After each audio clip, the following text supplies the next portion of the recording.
The indigenous peoples I chose to study are the Mi'kmaq people of North America. Their language is Algonquin Mi'kmaq, and they have an estimated population of 60,000. They live in and around New Brunswick, Newfoundland, Nova Scotia, Prince Edward Island, Quebec, and Maine in the U.S. Many Mi'kmaq legends revolve around Mother Nature, and they value the environment and natural resources very highly. This contributes to the various treaties that they have signed with several countries in the past regarding land rights. The Mi'kmaq, along with various other indigenous groups, are now facing the possible violations of treaties like such. They are currently fighting to have Bill C-45 taken out of consideration or to cancel out the violations in the bill.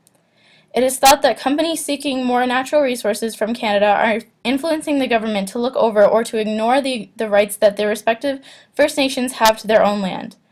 Even the UN has spoken out and said Canadian government must recognize and affirm Aboriginal and treaty rights, saying that Canada is one of 4 countries in the world that poorly treat their First Nations citizens.